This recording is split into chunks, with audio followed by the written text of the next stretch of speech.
সময় এসেছে। বৈধ প্রধানমন্ত্রী হাসিনা ওয়াজেদ বীরের বেশে বাংলাদেশে ফিরবে। যত মন্দির চট্টগ্রামে, বরিশালে, রংপুরে, লালমনিরহাটে ভেঙেছে, মোদিজির নেতৃত্বে নতুন ভাবে সাজাবো রমনা কালী মন্দিরের মতো। আপনারা দেখতে থাকবেন। বর্ডারের গ্রামগুলোতে হিন্দু জনসংখ্যা বাঁচানোর জন্য ছেড়ে শহরে পালাবেন না।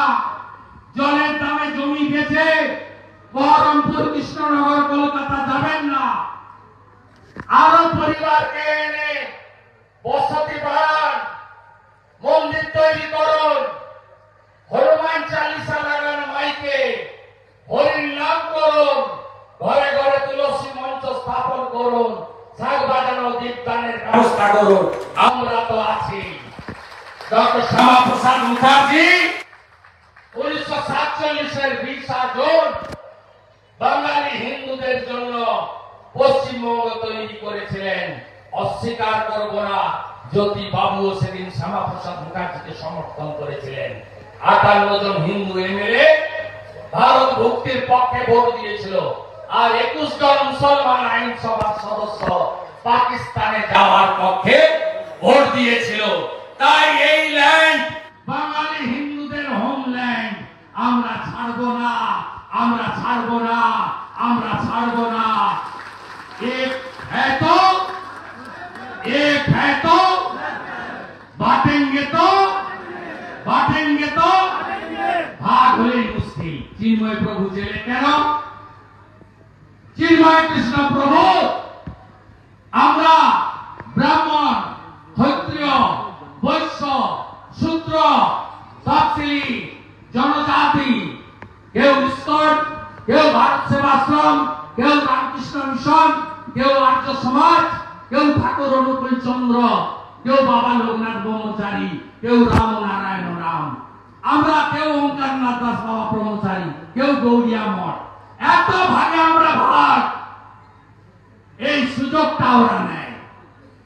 চিন্ময় প্রভু এই ভাগগুলোকে, এই যে পড়ে থাকা ফুলগুলোকে এক মালায় গেঁথেছিলেন বাংলাদেশে সনাতনী ঐক্য পরিষদ। তাই চিন্ময় প্রভু জেলে, চিন্ময় প্রভু বেরোবে। সুৎখর মোল্লা ইউনূস পালানোর সময় এসেছে।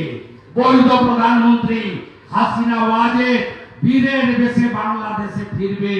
রমনা কালী মন্দির যেমন পুনরুদ্ধার হয়েছে, নবরূপে সজ্জিত করেছে ভারত সরকার। আগামী দিনে যত মন্দির চট্টগ্রামে, বরিশালে, রংপুরে, লালমনিরহাটে ভেঙেছে, নতুন ভাবে সাজাবো রমনা কালী মন্দিরের মতো। আপনারা দেখতে থাকবেন। মোদিজির নেতৃত্বে 500 বছরের স্বপ্ন পূরণ করে যদি রাম মন্দির গড়তে পারি, তাহলে এটাও আমরা করে দেখাতে পারবো। ভরসা রাখুন, বিশ্বাস রাখুন।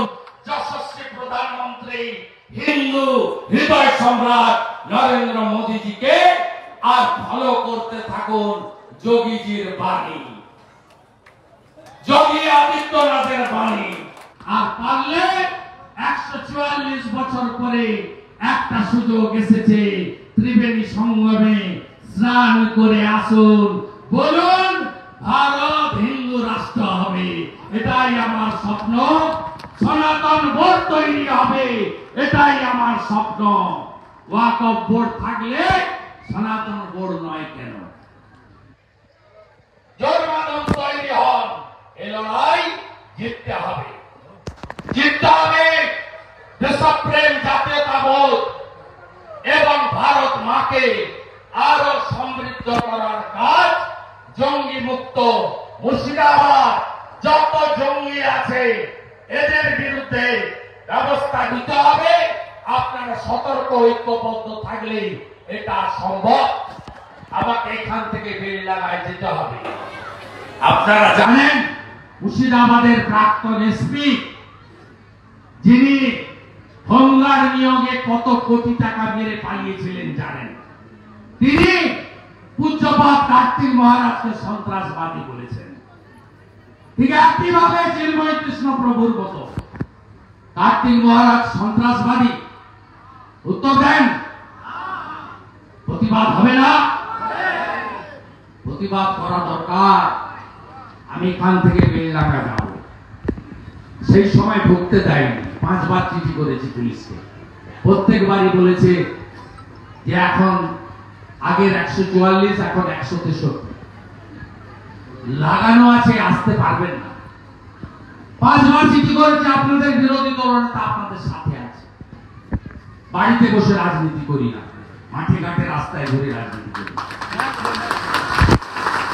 আপনাদেরকে ওখানে সীতারাম মন্দিরের উদ্বোধন হবে, ভরত ঝাওয়াররা ব্যবস্থা করেছেন, প্রদীপ্তানন্দ মহারাজ অপেক্ষা করছেন, 20-25 জন সন্ত এসেছেন। আমরা একসঙ্গে আজকে ওখানে এই সীতারাম মন্দিরের নবরূপে সজ্জিত মন্দিরকে আমরা উদ্বোধন করব। আর কালকে মালদার বৈষ্ণবনগরে যাবো, কাল প্রজাতন্ত্র দিবস। তো ওখানে কি হচ্ছিল টিভিতে দেখেছেন তো? কালকে জাতীয় পতাকা নিয়ে তেরঙ্গা যাত্রা হবে মালদার বৈষ্ণবনগরে। আমি থাকবো, আর ওখানকার ভারতীয়রা থাকবে, রাষ্ট্রবাদীরা থাকবে। সবাই ভালো থাকবেন, আবার দেখা হবে। 26-এ 7 করে দেবেন। গৌরী বলেছে 4000 টাকা করে দেবে। আমরা আগেই বলেছি 3000 তো দেবই। আমাদের তো উড়িষ্যা সরকার বছরে 50,000 দিচ্ছে সুভদ্রা যোজনা। আর 1,20,000 ঘর হয় না, যা পাচ্ছেন নিয়ে নেন, ঋণের টাকা। যারা 1,20,000 পেয়েছেন, আমরা সরকারে এসে আরো 1,80,000 দেবো, 3 লাখের ঘর। আর যারা ঘর পাননি, 26-এই আমরা ঘর দেবো, 3 লাখ টাকার ঘর দেবো। চিন্তা করবেন না, সবাই ভালো থাকবেন। জয় জয় শ্রীরাম, জয় জয় শ্রীরাম, জয় জয় শ্রীরাম, জয় জয় শ্রীরাম। ভারত মাতা কি বন্দে বন্দে বন্দে।